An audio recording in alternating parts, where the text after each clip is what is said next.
अजहर साहब, आज इमरान खान साहब की जानिब से कहा गया जी 4 हल्के, दोबारा 10 साल के बाद उन्होंने कहा जी 4 हल्के खोल दें। एक हल्का है नूर आलम खान साहब का, एक हल्का है नवाज शरीफ साहब का लाहौर से, एक हल्का है ओन चौधरी साहब का, और एक हल्का है इस्लामाबाद का कोई भी। इस्लामाबाद का कोई भी हल्का खोल दें। सर ये रिस्की काम नहीं है? 4 हल्के आप लोग पहले भी ये काम कर चुके हैं। तावड़ साहब ने अभी आपको बताया कि 4 हल्के आपने पहले भी कहे थे, वो कुछ भी साबित नहीं हुआ। देखिए मैं बड़ा आसान, मैं इसको ज़्यादा आसान कर देता हूँ। इन चारों हल्कों में री इलेक्शन करा लेते हैं, छोड़ें, बड़ा आसान काम है, मैं बड़ा आसान बताना था। खोलने को छोड़ें, आप जीते हुए ना, चले एक वैसे ही पकड़ के ना एक इलेक्शन करवा के देख लेते हैं इन चारों हल्कों में। मैं कहता हूँ एक ही हल्के में इलेक्शन करा के देख लें। इमरान खान साहब ने बड़ा सोच समझ के कहा है, और वजह क्या है, कल ये कहेंगे ना हमारी तो तकरीबन 180 सीटें हैं, और मैं रिकॉर्ड पे कैलकुलेटेड हमने निकाली हुई थी कि हमारी सीटें क्या होनी है। और ये मैं ये नहीं कह रहा, 7 तारीख को मैं मुख्तलिफ प्रोग्रामों में बैठकर ही मैंने कहा था कि इतनी सीटें आनी है। और अब ये हमारा रब जानता है। आज भी आप इस बार चले छोड़ें, इसको रेफरेंडम करा लें, आप छोड़ें इस बात को। यानी आप वाकई चाहते हैं ना साहब, ये नहीं हो सकता ना, ये रेफरेंडम वगैरह किस तरह होता है, दोबारा री इलेक्शन करवा लेंगे? सवाल ये नहीं है, सवाल है कि आप चाहते हैं ना कि वाकई ही, यानी बातें कहने से नहीं होता मंसूर भाई, बात बड़ी सीरियस ही है। एवन फील्ड, ये बातें बड़ी की है ना इसने। एवन फील्ड आप बता दें, जायदाद के सबूत हैं इनके पास, मनी ट्रेल है इनके पास? नहीं, आज भी नहीं है। वो तनख्वाह का तो इशू नहीं है। फिर यहाँ तक डे टू डे ट्रायल करते हैं। मैं कहता हूँ, चैलेंज करता हूँ, उस वक्त इजाजुल हसन मॉनिटरिंग जज इनको फायदा दे गया। वो तो केस खत्म हो गया ना सर। देखिए वो कैसे खत्म हुए हर को पता है। मैं जो बात कहना चाह रहा हूँ ना, कहना मुश्किल काम है। इल्जाम लगता रहा उस्मान बुज़दार पे, पता नहीं है अलीम खान पे, आज कहाँ है सारे? यानी बहुत से लोगों पे इल्जाम लगा है। कौन सा को करप्शन का केस है? क्या करप्शन निकली? अल कादर यूनिवर्सिटी में क्या करप्शन निकली? वो 190 मिलियन, वो पैसा वहीं का वहीं पड़ा हुआ है। को पैसा इमरान खान घर लेके चला गया। समझना जो है ना आपको कि यहाँ बैठ के कॉलो फेल में तजाद है खुदारा मुनाफकत। यानी इस मुल्क को जहां तक आप ले गए हैं ना, जिस तरह से इस मुल्क को चलने जो आवाम चाह रही है, जो आवाम का वोट है, जो वोट को इज्जत का नारा लगाते थे, आज क्या है इनके पास? इनके पास और बुरश है, उसके अलावा इनके पास क्या रह गया? और वो बेहतरीन इसमें तो कोई शक ही नहीं है। चले मैं ताड़ साहब, ये सर इनका ब्लफ कॉल आउट करें सर। ये 4 हल्कों का कह रहे हैं खोल दे, 4 हल्के, बात ही खत्म हो जाएगी। ये जो बयानियां बना रहे ठुस हो जाएगा सर। मंसूर साहब एक तो चलें, ये जो और इस तरह की बातें हैं, ये अजहर सदीक साहब ने जहाँ परवरिश हासिल की है, जहाँ तरबियत हासिल की है, ये बेहतर जानते हैं इन चीज़ों को। मैं इस पे मज़ीद कमेंट नहीं करूँगा, मगर जहाँ से इनको शोहरत मिली, जहाँ से इन्होंने नाम बनाया, मैं I leave it at that and मैं अवाम को इसका जज बनाना चाहता हूँ।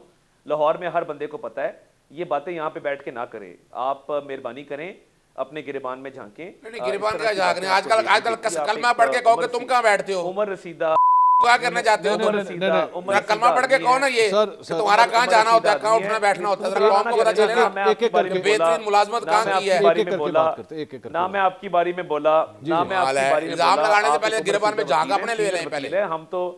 हम तो आपसे काम भी सीखते हैं, अदालतों में आपको देखते रहे हैं। इस तरह की लैंग्वेज और लहजा इस्तेमाल ना करें। नहीं तो और कैसा लहजा इस्तेमाल करें? गिरबान में अपने जांगो, आप जहाँ उठते बैठते हो हर को पता है, चले हर को अंदाजा है एक दूसरे आजकल कहाँ गेट नंबर 4 पे कौन जाता है, क्या करता है। चले वापस टॉपिक पे आते हैं जी, टॉपिक पे बात करते हैं। ताड़ साहब टॉपिक पे बात करते हैं, लेट्स लीव दिस जी। कि मेरी जहाँ पे प्रैक्टिस रही है, जहाँ चेंबर रहा है, सारों को पता है। आप अपने माजी पे सिर्फ नजर डाल लीजिए। आपने गलत जबान इस्तेमाल की, मैंने सिर्फ आपको आईना दिखाया है। आईना क्या दिखाया आपने? आप कलमा खा के कहना, पढ़े कलमा और बताएं। आप नहीं जाते 4 नंबर गेट पे, बताएं ना जरा कौन को पता लगेगा। मैं आज तक नहीं गया। अजीब बात कर रहे हैं आप। कलमा पढ़ लेना जरा, कलमा पढ़ ले। नहीं मिला किसी को कलमा पढ़ने की जरूरत नहीं सर। छोड़े टॉपिक पे, झूठ बोलते हैं टॉपिक पे। आज उनके सर पे बैठ के घूमते कर रहे हैं और बातें करते हैं। आपको याद है मंसूर साहब, सर आपको याद है ये कुरान ले आए थे बीच में कि मैं पाकिस्तान आ जाऊंगा, फिर ये पाकिस्तान नहीं आए थे? ना करें। मैं आया हूं, बिल्कुल आया हूं, आपके सामने बैठा हूं, आज भी बैठा हूं। देख लिया करें। मैंने जो कहा था सच साबित हुआ कि नवाज शरीफ वज़ीर आज़म नहीं बनेगा। मैंने कहा था डील के साथ आया, वो भी हुआ। डेट पे जिस आपने तो कहा था नवाज शरीफ वापस नहीं आएगा। मैंने कहा था डील के साथ आएगा, डील के साथ आया। मैं मालूम भी की थी, मैंने कहा था मैं क्या कर सकता हूं।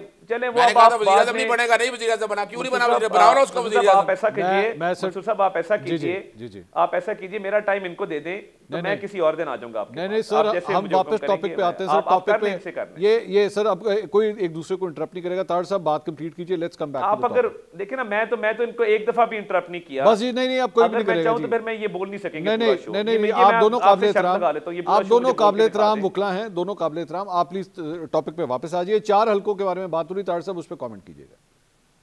देखिए, मैं बात ये कर रहा हूं कि ट्राइब्यूनल जब हाई कोर्ट के जजेस का है, आपने 4 हल्कों के लिए भी हाई कोर्ट के जजेस के पास जाना है। इनको आदत पड़ गई है प्रोसीजर छोड़ के तो दूसरा प्रोसीजर अडॉप्ट करने की। कोई ना कोई राह फरार, कोई ना कोई स्पेशल ट्रीटमेंट, कोई ना कोई मामला जो कानून से और आइन से हटके हो, इसकी इजाजत नहीं दी जा सकती। और आपने जाना है ट्राइब्यूनल्स में जाएं और वहां पे बकायदा आवाम को आके बाहर बताएं कि जी ये फॉर्म 45 है हमारे, ये फॉर्म 47 है, ये इसका फर्क है और जज साहब हमारी बात नहीं मान रहे, आके बताएं। फबिया बिस्मिल्लाह जरूर करें आके। मगर ये शोर शराबा करने से और कहने से जी 4 हल्के खोल दो, तो मैं समझता हूँ ये मुनासिब नहीं है। ताड़ साहब 2013 में भी the story started from exactly 4 constituencies. वो 2014 में सर जाके 126 दिन का धरना हो गया, सारा कुछ हो गया। फिर आपने ही फरमाया कि जनाब चीन के सदर ने आना था, उनका सदर का दौरा जो है वो मौखर हो गया। वी सॉ ऑल दैट, पूरे मुल्क ने सब कुछ देखा। तो सर वो खुदा न खास्ता 1 साल के बाद फिर कोई धरना हो, फिर इस्लामाबाद को जो है वो बंद करना पड़ जाए, बेहतर नहीं है सर इसको, मुसीबत को अभी ख़त्म कर दें? नहीं, कोई आप देखें, मईशत किसी नुकसान की मुतहम्मिल नहीं हो सकती। हाँ, कतन ये दोबारा से सैबोटाज करने की, पार्लियामेंट पे हमला करने की, आग लगाने की, पीटीवी को तोड़ने की, सुप्रीम कोर्ट के जंगले पे कपड़े सुखाने की, ये इजाजत कतन नहीं दी जाएगी मंसूर साहब। इजाजत नहीं अडॉप्ट करें, जाएं ट्राइब्यूनल्स के अंदर अपना केस आर्ग्यू करें। बिल्कुल, मैं बड़ा क्लियर कह रहा हूं। अच्छा, there be no permission to disrupt the business. देखिए, गवर्नमेंट के दफ्तर है यहाँ पे, आपने रास्ता रोका, पूरी मिनिस्ट्रियां बंद रही। अब IMF से नेगोशिएशन चलनी है, महंगाई का, बेरोजगारी का खात्मा होना है, इकोनॉमिक सिचुएशन को हैंडल करना है। तो आपने जो करना है कानूनी रास्ता इख्तियार करें, पुरअमन तरीका इख्तियार करें, ट्राइब्यूनल में जाएं, अपना केस आर्ग्यू करें। ये प्रेशर टैक्टिक्स नहीं चलेंगे।